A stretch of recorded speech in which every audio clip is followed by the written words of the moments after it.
இந்த படைகள் வந்து நபி ஸல்லல்லாஹு அலைஹி வஸல்லம் கிளப்புறாங்க. இந்த படைகளில் பார்த்தீங்க அப்படின்னா எப்படி பிரிக்கிறாங்க அப்படின்னா 3 பிரிவாக நபி ஸல்லல்லாஹு அலைஹி வஸல்லம் பிரிக்கிறாங்க. முதல் பிரிவு பார்த்தீங்கன்னா முஹாஜிர்களோட கொண்ட பிரிவு, அதாவது மக்காலேருந்து ஹிஜ்ரத் செஞ்சு வந்தவங்களுடைய பிரிவு. இப்போ இந்த பிரிவுக்கு லீடர் யாரை போடுறாங்க அப்படின்னா முஸப் பின் உமைரை வந்து நபி ஸல்லல்லாஹு அலைஹி வஸல்லம் போடுறாங்க. முஸப் பின் உமைர் தெரியுமில்ல, மக்காவாசி, அவர் முஹாஜிர், அவர் வந்து வர்றார். அதே மாதிரி அன்சாரிகளில் ஹவுஸ் கூட்டத்தினருக்கு தனியாக ஒரு டீம், கஜ்ரஜ் கூட்டத்துக்கும் தனியாக ஒரு டீம். இவங்களை ரைட்டில் எப்படி நிறுத்துறாங்க, அவங்க லெஃப்டில் அந்த மாதிரி நிறுத்தி உசைது, அவரை யார் போடுறாங்க அன்சாரிகள் ஹவுஸ் கூட்டத்துக்கு அப்படின்னா உசைது இப்னு ஹுலைர் அப்படிங்கிற ஒரு சஹாபியை வந்து போடுறாங்க. அதே மாதிரி கஜ்ரஜ் கூட்டத்தினருக்கு பார்த்தீங்க அப்படின்னா ஹுபாப் இப்னு முந்திர் ரலியல்லாஹு அவங்கள வந்து போடுறாங்க. இப்போ இந்த டீமில் நபி ஸல்லல்லாஹு அலைஹி வஸல்லம் டீமில் எத்தனை பேர் முதல்ல கிளம்புறாங்க அப்படின்னா 1000 பேர் கொண்ட படை. மதீனா, அதாவது மக்காவாசிகளுடைய படை வந்து 3000 பேர் கொண்டது.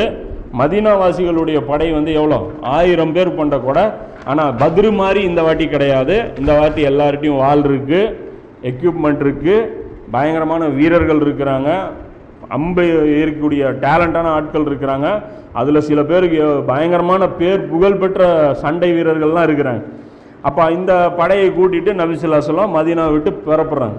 புறப்படும்போது வழியில் வந்து ரசூல்லா ஒரு இடத்த கடக்கும்போது ஒரு ஆயுதம் அணிந்த ஒரு படை வந்து வழியில் வந்து அப்படியே ஜாயிண்ட் ஆகுது. ரசூல்லா கூட வந்து ஜாயிண்ட் ஆகுறதுக்கு ஒரு கூட்டம் வருது. இதை பார்த்து ரசூல்லா கேட்குறாங்க, அவங்க யார் அப்படிங்கிறாங்க. அப்போ அந்த அன்சாரி இவர் சொல்கிறார், இந்த சாத் பின் உபாதா, அந்த பெரிய சஹாபாக்கள் இருக்காங்களே, அவங்க சொல்கிறாங்க இந்த மாதிரி வந்து அவங்க வந்து யூதர்கள், நமக்கு உதவிக்காக அவங்க வர்றாங்க அப்படிங்கிற. அப்போ ரசூல்லா சொல்கிறாங்க, அவங்க ஈமான் கொண்டிருக்காங்களா அப்படிங்கிறாங்க. இல்லை அப்படின்னா ரசூல்லா அவங்கள திருப்பி அனுப்பிச்சி விட்ருங்க, இவங்க நமக்கு தேவையில்லை அப்படின்னு சொல்லி இது பண்ணி விட்டுறாங்க.